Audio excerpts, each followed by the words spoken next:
Here we are, back again. Kevin and Will, Grassroots Fitness Project. We're going over proper technique when it comes to the bench press using the Olympic bar.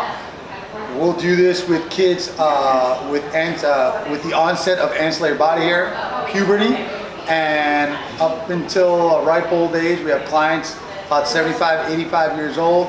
We're going to be discussing the points of performance. More importantly, the shoulder warm up, the scapular retraction, seating the shoulder back and down. We'll have reviewed in a previous episode using bands, using the bars. So check back on proper shoulder warm up for pushes and or pulls.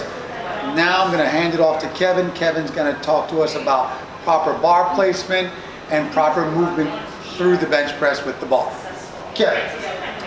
Hello. So, one of the things is we talked about is that the rack should be high, is that not fully locked out, maybe a slight bend in the elbows, but you want to make sure that your upper back is flat when you take the bar off.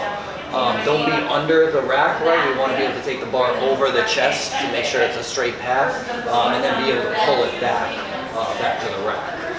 So proper stance and form, right? Some of the easiest stuff is sometimes the hardest to master, right? So like the bench press, it's like not thought about as a full body workout, but we want our feet on the ground in a squat stance. So definitely stay grounded, feet on the ground, butt on the bench. My lower back will be off the bench, right, to keep my abs tight, and that will ensure that my shoulder blades stay back. So just like Will was talking about, that shoulder back is what we want, that retraction into the proper bench press form, right? So hands outside the shoulders. For me, my arms are long, I'll be a little wide, maybe the shorter arms will be a little more narrow, but I'll be right at the first gnarl, the grippy spot. Lock it out, right? So shoulders back, abs tight, slow. Drive, right? That's what we want to look for, is really controlled on the way down. Will is doing good spotting by staying close, right? He's not touching, and drive. So shoulders back, slow in the descent, elbows close to my body, and drive and rack it in.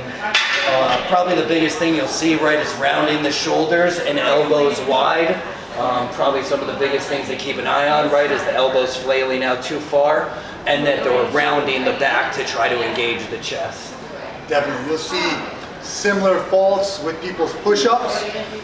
Obviously, there's not a lot of core activation when you're on the bench because the bench is providing the support, but having them try to make that functional transfer to a good push technique in and out of good push-up position, that free body position, is what we're trying to make people gravitate to when we're trying to increase gymnastic strength.